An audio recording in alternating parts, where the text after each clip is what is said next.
বাঁচাবার জন্য যদি জীবন দিতে হয়, জীবন দিতে তৈয়ার হবে। এর নাম হলো আশিক রাসূল। বাংলাদেশে কাদিয়ানীরা আমার নবীর শেষ নবী মানে না, কাদিয়ানীদেরকে নিজেরা তারা শেষ নবী মনে করে। কাদিয়ানী মির্জা গোলাম আহমদ কাদিয়ানীকে শেষ নবী মনে করে। বলুন তো এটা মুসলমানের সাথে নবীর সাথে চরম বিয়াদবি আর গাদ্দারি কিনা? আমরা বলি কাদিয়ানীরা বাংলাদেশে বসবাস করবে, অসুবিধা নাই, কিন্তু ভিন্ন নামে মুসলমান নামে না। এদেশে হিন্দু বসবাস করে, খ্রিস্টান বসবাস করে, ইহুদি বসবাস করে, আমরা কাউকে বাধা দেই না।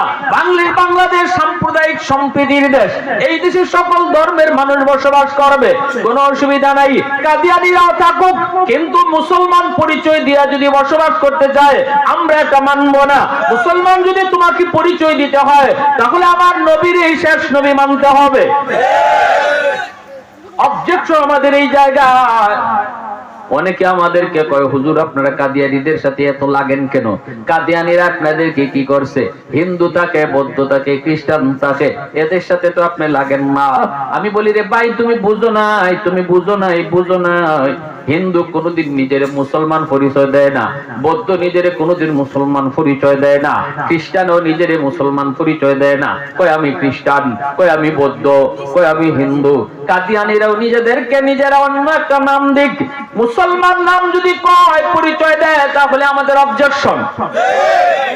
মুসলমান নাম যদি তুমি নিজের ব্যবহার করো তাহলে আমার নবীর এই শেষ নবী মানতে হবে, ভিন্ন কোনো নাম আমরা মানব না। এজন্য আমার ভাইরা বন্ধুরা, কিয়ামতের ময়দানে আমার নবীর খতমে নবুয়তের আন্দোলনে যারা শামিল হবে না, শুধু টিভির পর্দায় ছায়াছে আন্দোলন দেখবো, হাসরের মাঠে নবীর সামনে সুপারিশ পাওয়ার আশা করা যাবে না। রাসূল কইবো আমার চেয়ার লইয়া দৌড় দিছে ডাকাইতের দলে, অথচ তুমি দেখেও প্রতিবাদ করছো না, আমি তোমারে চিনি না। কাদিয়ানীদের বিরুদ্ধে আন্দোলন, মৌলবীদের আন্দোলন শুধু না, শুধু ইসলাম বা টুপিওয়ালাদের আন্দোলন না। যেই বলবে আমি নবী উম্মত, তাহলে এটা তোমারই আন্দোলন, ঠিক না? দেখো, এটা তোমারই দাবি, এটা তোমার ইমানের দাবি।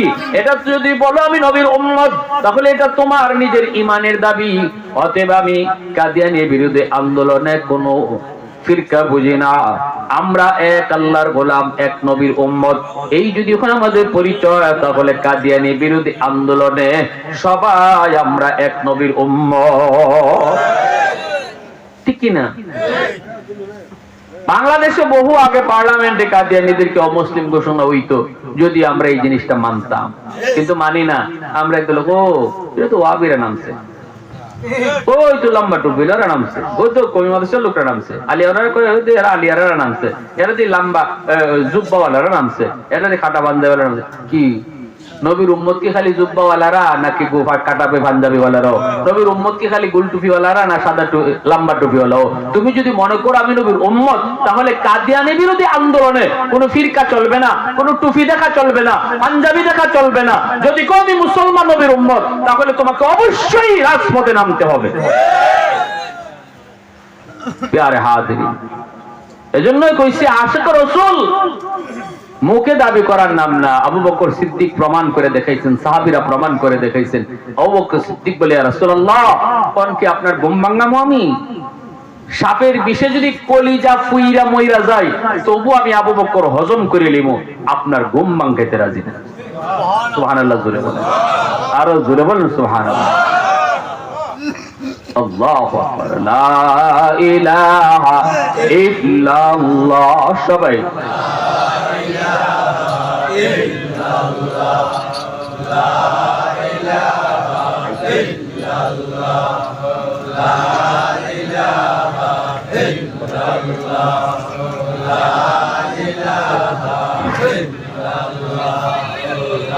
লা ইলাহা ইল্লাল্লাহু মুহাম্মাদুর রাসূলুল্লাহ।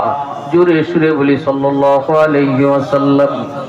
শেষ দিয়া দিই কথাটা শুনেন, মনোযোগ শুনেন। এখন এই কথাগুলা সব শেষ কথাগুলা অত্যন্ত মনোযোগ দিয়ে শুনেন।